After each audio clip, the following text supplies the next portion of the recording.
दोस्तों, मैं बात हफीज हूं। उत्तर प्रदेश में जो हो रहा है वो आप सबके सामने है। किस तरह से बलात्कार की खबरें वहां हर रोज आती हैं, हत्या की खबरें हर रोज आती हैं। महिलाओं का जीना मुश्किल हो गया है उत्तर प्रदेश के अंदर। पर कोई सवाल योगी जी से कोई नहीं करेगा, क्योंकि यह सवाल करना पाप है शायद, और ना ही कोई टिप्पणी मोदी जी करते हैं। यह भी आपने देख लिया। कल जो उत्तर प्रदेश के उन्नाव में हुआ, आप सब जानते हैं। 3 दलित बेटियों के साथ जो घटना घटी है वो दुखद है और वो चौंका देने वाली है, अंदर से हिला देने वाली है। लेकिन कोई भी टिप्पणी मोदी जी ने अभी तक नहीं की। ये तो आपने सुन ही लिया होगा। 3 बेटियां जो थी वो खेत में बंधी हुई पाई गई, और वो ऐसी हालत में थी कि 2 की मृत्यु हो चुकी थी और एक जो थी उसमें जान बाकी थी, तो उसको वेंटिलेटर पर रखा गया है। लेकिन उस तरह चौंका देने वाला यह है कि उन दलित बेटियों के जो पिता हैं उन्हीं को योगी सरकार उठा के ले गई, योगी जी की पुलिस उठा के ले गई, ताकि कोई उनसे बात नहीं कर पाए। आपको यकीन नहीं आता, देखिए किस बर्बरता के साथ ले जाया जा रहा है। यह हाल है आज उस प्रदेश का जिस प्रदेश से सबसे ज्यादा प्रधानमंत्री इस देश को मिले हैं, जिस प्रदेश ने स्वतंत्रता संग्राम के अंदर एक बड़ा योगदान दिया हो। आज योगी राज में क्या हो रहा है, दुखद। देखिए साइड में जिसको लेके जा रहा है, जिस व्यक्ति को पुलिस वाले उठाकर अपने कब्जे में कर वो कोई और नहीं बल्कि वही 3 दलित बेटियों के पिता हैं, जिनके ऊपर परेशानियों का पहाड़ टूट गया है। लेकिन आप देख सकते हैं कि कैसे ले जाया जा रहा है उनको। देखा आपने, ये वही चीज करी जो इससे पहले हाथरस में करी थी। पीड़ित परिवार के ही मुखिया को ले गए, उस बाप को उठा के ले गई पुलिस, जिसकी बेटियों में से 2 बेटियां खत्म हो चुकी हैं और 1 बेटी वेंटिलेटर पे है। क्या आपको आज भी शर्म नहीं आती बीजेपी को वोट देकर? तो आपको बहुत ज्यादा परेशान होने की जरूरत है, क्योंकि आपके अंदर से जो आपकी अंतरात्मा थी वो खत्म हो चुकी है। मैं आपको एक और चीज बताना चाहता हूं। जो हाथरस में हुआ था वही की वही चीज यहां पर भी, कोई सीख नहीं है। हाथरस की ही तरह जैसे हाथरस की बेटी के घर को, गांव को छावनी बना दिया था, इन बेटियों के गांव को भी छावनी बना दिया है। देख सकते हैं आप, ये वीडियो एक साझा किया एक ने, इसका एक अंश भाग देख लीजिए कैसे पुलिस की बैरिकेडिंग है उस घर के ऊपर।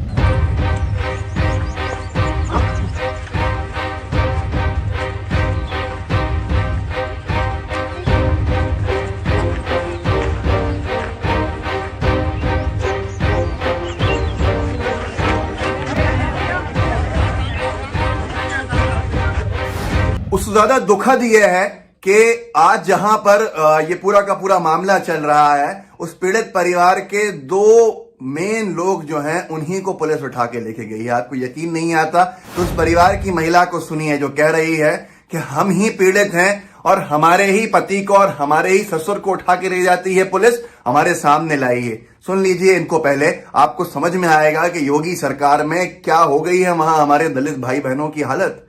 क्या उनका जीना वहां पर पाप है? सुनिए पहले। जिसकी लड़की मार दी जाएगी और जिसकी बहन मार दी जाएगी, उसको ही बंद कर दिया जाएगा, उसको ही यहाँ से ले जाएगा। कब ले गए भाभी? कब ले गए आपके पति को और ससुर जी को? हमारे पति को तो कल शाम को ही ले गए थे। तब से वो घर नहीं आए? अभी घर नहीं आए। ससुर जी को कब ले गए? ये काम गलत है। ससुर जी को कब ले गए? और ससुर को अभी लेकर गए हैं बैठाल के। अब ये सारी चीजें आपने देख ली। सबसे ज्यादा दुखद क्या है? सबसे ज्यादा दुखद है कि आज 10-12 घंटे के बाद उत्तर प्रदेश के मुखिया महोदय का ट्वीट आया है, उनका बयान आया है, जिस बयान के नीचे बहुत सारी बातें लोगों ने लिखी भी हैं। एक ने लिखा है कि ये योगी जी ने लिखा, जनपद उन्नाव की घटना अत्यंत दुर्भाग्यपूर्ण है। डीजी यूपी को प्रकरण की पूरी रिपोर्ट उपलब्ध कराने के निर्देश दिए हैं। तो नीचे प्रभाकर वर्धन ने लिखा है, वो वीडियो डाल के जो उस पीड़ित परिवार की महिला का मैंने आपको दिखाया था, पति को शाम को पुलिस ले गई थी और ससुर को आज ले गई। पुलिस कह रही है कि पोस्टमार्टम के बाद शव आएंगे तो उन्हीं के साथ लेकर आएंगे। हमारे बच्चे गए, हमारी ही घरों के सदस्यों को ही ले गए। ये गलत है ना? पीड़ित परिवार की महिलाओं का ये कहना है। और उससे ज्यादा गंभीर यह है कि मोदी जी ने कोई टिप्पणी नहीं की है। मुझे याद है उन्नाव की जो इससे पहले घटना कुलदीप सेंगर वाली थी, उसमें भी मोदी जी की चुप्पी बहुत देर में टूटी थी। राजनीति, सत्ता, ये सारी चीजें कितनी महत्वपूर्ण होती हैं आपको समझ में आया होगा। मैं आपको टाइमलाइन दिखा देता हूं मोदी जी के ट्विटर की। आज अभी से जब ये वीडियो बना रहा हूं 7 बजे के आसपास, इससे 5 घंटे पहले, मतलब लगभग 2 बजे कल रात की घटना घटी थी। उसके बाद सुबह कोई ट्वीट नहीं था मोदी साहब का, मोदी जी का कोई एक्टिविटी नहीं बताई गई थी। फौरन बाद 2 बजे ये नहीं कि पीड़ित परिवार के लिए कुछ शब्द कहते, 2 शब्द कहते, पीड़िता के लिए 2 शब्द कहते, इस पूरी घटना पे टिप्पणी करते, क्योंकि मैं अपेक्षा रखता हूं। निर्भया को मत भूल जाना। मोदी साहब ने एक बात कही थी 2014 के मतदान से पहले, उनका बयान आया था, उनका ट्वीट भी है कि निर्भया को वोट देते वक्त मत भूल जाना, देश की बेटी को मत भूल जाना। इतना महत्वपूर्ण था उस वक्त बलात्कार के मामले, ये आप जानते हैं। आज उन्होंने क्या किया, 2 बजे उठकर आत्मनिर्भर आसाम को लाइव टेलीकास्ट के माध्यम से संबोधित किया, क्योंकि आसाम में चुनाव है, असम में चुनाव है और चुनाव महत्वपूर्ण है। ये एक ट्वीट है। उसके बाद कोविड-19 को लेकर बातचीत करी मोदी साहब ने, पर कोई बातचीत किसके ऊपर नहीं हुई, कोई बातचीत उन्नाव के मामले पे नहीं हुई।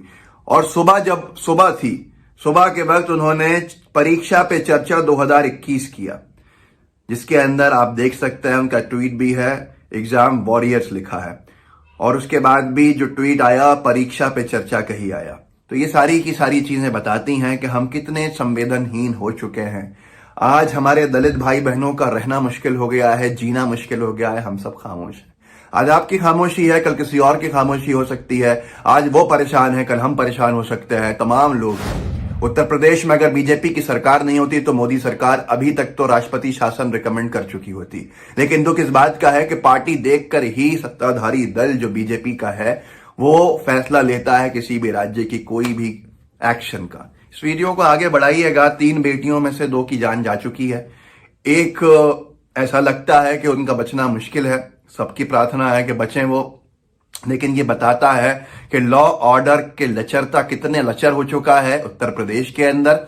जंगल राज और कैसे प्रमाणित करें। उसके बाद इन चेहरों को देख लीजिए, ये गोदी मीडिया के नामचीन चेहरे कहलाते हैं। लोग कहते हैं इनकी हिम्मत नहीं है कि मोदी जी से या योगी जी से सवाल कर लें। ये उन्नाव की बेटियों को बचाइए, यह आपका दायित्व है। इस वीडियो को आगे साझा कीजिएगा, लोगों को जागरूक कीजिएगा। बहुत दुखद है दोस्तों, बहुत दुखद है। इससे दुखद यह है कि हमारा एक बहुत बड़ा वर्ग है जो सरकार देखकर, पार्टी देखकर, जाति देखकर इसके हिसाब से अपनी टिप्पणी देता है, जो बहुत बड़े इंटेलेक्चुअल बने बैठे होते हैं, जिनका नामीकरण मजबूरी में अनभक्त किया गया है। व्हाट्सएप पे साझा जरूर कीजिएगा। लाइव टीवी को सब्सक्राइब कर लिया हो तो बेल आइकन भी जरूर दबाइए। जय हिंद, जय भारत।